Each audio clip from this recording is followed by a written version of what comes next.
this is our sort of batch of things that you didn't get to see. That some of them I'm glad you didn't, and some of them I wish you would have, time permitting, but it wasn't. So here we go. Okay, now this is actually this. Now this wasn't a deleted level. This was the prototype that the team put together. I don't even know what the date on this is, but 3 years ago, and it was really just to get the basic mechanics, not even tuned or anything, but you could run, you could swim, you could swing, and if you look at this level a little bit, you'll see we certainly didn't reuse any of the main art, but you'll see kind of like that shot there is sort of the precursor to some of the shots we have in the game, the rope swinging mechanic. And a lot of this, so you'll recognize, if you've played the game and remembered the game, you'll recognize some of the level when you pull into Athens at first. This bottom section is based on that. And the whole cliffs that you climb here, we actually just sort of ripped these out directly from the demo and built the cliffs level, the Cliffs of Madness or the Cliffs of Insanity. I forget what we ended up calling it. God, it's amazing to see this little guy running around. He looks so not like Kratos. That guy there was the original Cyclops who's dying, who just never really looked like a Cyclops. He just looked like a big guy with a stick. And then this was the room, the only room that we built that was like the final room, and everything else was kind of rough. And I remember seeing this and going, everybody saw this and said, man, this looks awesome. And then we were like, yeah, but how in the hell are we going to get, all the levels in the game looking as good as that? And I don't know if we ended up getting them all looking as good as that, but I think we came a lot closer than I thought we would. This level's pretty cool. This was our test level for the Icarus wing. So when Icarus and Daedalus, the Icarus story where he flew too close to the sun with the wings that he had made, and the wax melted and he fell to his death. That was sort of the inspiration for the mechanic. And I still love this. I absolutely wish this had made it into the game.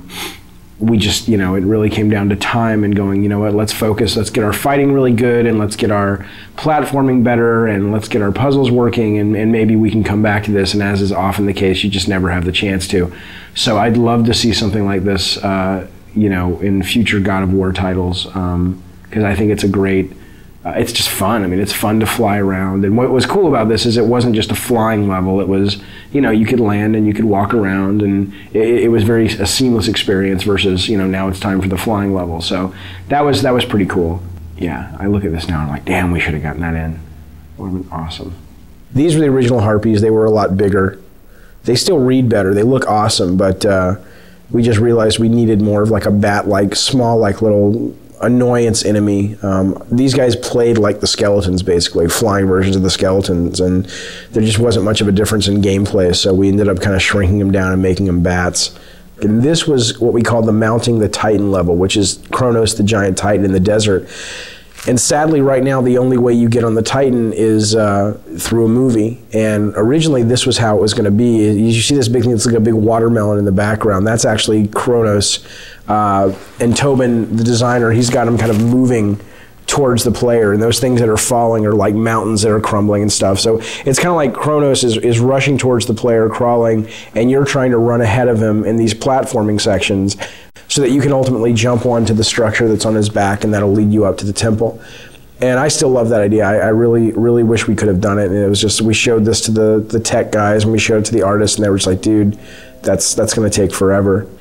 This was the original boss. There was a boss that originally, look at that, that's awesome, that originally guarded Pandora's box. And again, we just didn't have time. And I know it's lame that that's the one thing I regret about the Pandora design, is that there are no bosses that guard the box. You have the Minotaur boss down below, and then we've got this conveyor belt section, and that's kind of it. And we just ran out of time. This was originally pretty cool. It was, you had this moving platform up above, you had this giant kind of harpy vulture in the center that was guarding the box, and she had these eggs scattered all around the level, and in order to sort of entice her to fly around, you'd have to go find her eggs and break the eggs, and you'd kind of take the little baby birds inside, and you'd kind of carry them around and use them as bait.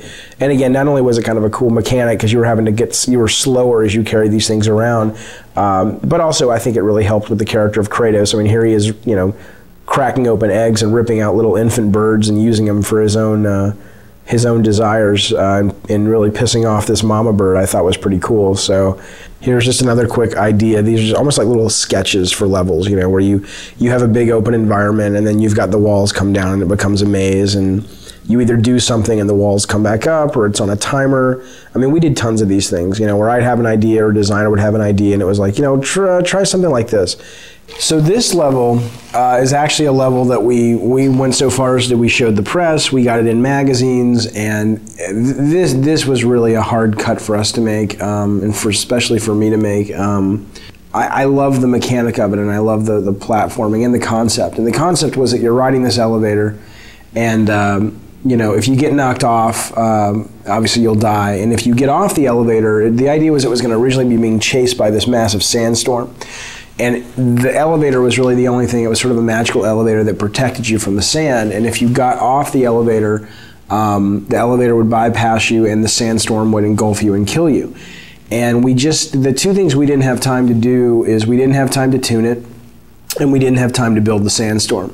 But what I loved was this whole idea of, you know, getting off the elevator and having to catch back up with it. So, you know, you'd have these little forks in the road, and either you'd be forced, like coming up, you'd be forced to get off the elevator, or you could choose different paths. And if you took one path, it was more combat heavy, one path was more platform heavy. And as you can see, I mean, we had this pretty much finished from a standpoint of the art and the setup, but we were missing the big sandstorm, and we were missing the tuning time to really make this fun, and so it ended up getting cut. This I love. This was great. This is great. I love this for the elevator. Now it gets smaller. I guess we talked about putting this in the actual, oh, see, they suck. Whoever played this couldn't keep up with the elevator, but that was the whole idea, trying to keep up with the elevator. So it's tough. It's really tough when you have to cut ideas that you're really passionate about out of the game, but you do so you can make the other ideas that you do have in the game shine even brighter. So it's sort of a constant process, or it's a constant aspect of the process that's just a really tough thing that you go through, but I think it's worth it because it makes the overall product better.